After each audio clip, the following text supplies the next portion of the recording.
Évangile de Jésus-Christ selon saint Matthieu. En ce temps-là, Hérode, prince de Galilée, apprit la renommée de Jésus et dit à ses serviteurs : « Cet homme, c'est Jean le Baptiste. Il est ressuscité d'entre les morts, et voilà pourquoi il a le pouvoir de faire des miracles. » Car Hérode avait fait arrêter Jean, l'avait fait enchaîner et mettre en prison à cause d'Hérodiade, la femme de son frère Philippe. En effet, Jean lui avait dit : « Tu n'as pas le droit de vivre avec elle. » Hérode cherchait à le mettre à mort, mais il eut peur de la foule qui le tenait pour un prophète. Lorsqu'arriva l'anniversaire d'Hérode, la fille d'Hérodiade dansa devant tout le monde, et elle plut à Hérode. Aussi s'engagea-t-il par serment à lui donner tout ce qu'elle demanderait.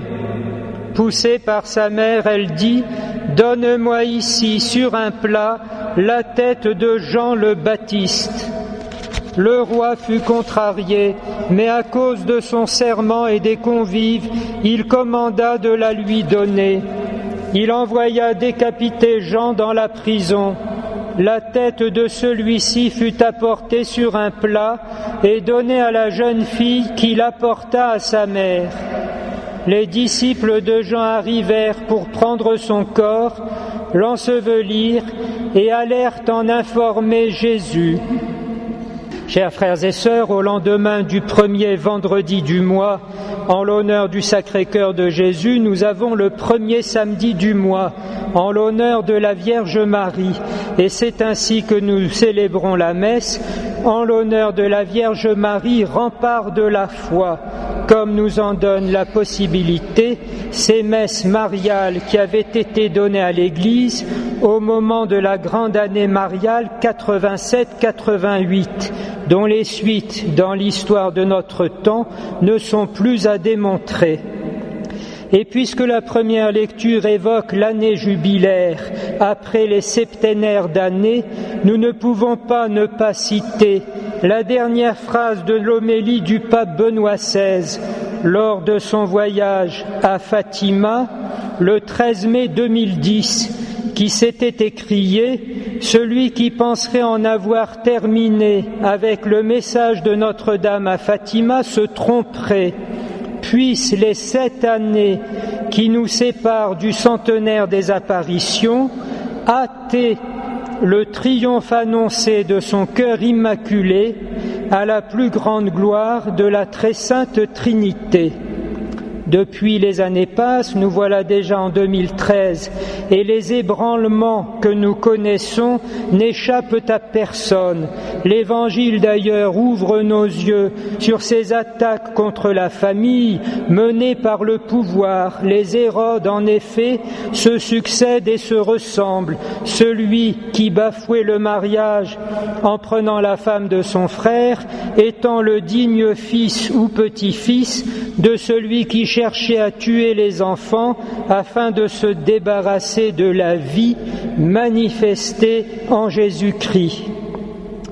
Nous sommes dans l'année de la foi et la seule parole lumineuse de l'Évangile d'aujourd'hui est celle-ci : ils allèrent en informer Jésus. Nous savons que le Seigneur Jésus est avec nous, qu'il porte son regard d'infinie miséricorde et de puissance sur le monde d'aujourd'hui et qu'il se sert précisément de l'Église et des chrétiens, de la personne du souverain pontife, pour manifester cette miséricorde et la rendre accessible au plus grand nombre s'il est possible. Dans l'ordre des signes donnés, rappelons également cette parole de Notre-Dame à Fatima, qui semblait très étrange il y a bientôt 100 ans. La Russie se convertira. Et tandis que le monde contemporain, après l'Argentine, l'Amérique latine, la France, la communauté européenne, s'en va vers ces lois complètement déconnectées du réel et établissant la culture de mort, c'est en Russie que l'on voit des lois proscrire la publicité pour l'homosexualité, réduire l'avortement et encourager les familles à avoir des enfants. au point même que des Français, symboliquement, sont allés en l'ambassade de Russie réclamer l'asile politique. Derrière les péripéties, à la croûte des événements, ce qui nous est demandé, c'est de croire avec fermeté et d'attendre jusqu'à ce que l'aurore, qu'est la Vierge Marie, nous permette d'embrasser d'un point du monde à l'autre le jour qui se lève.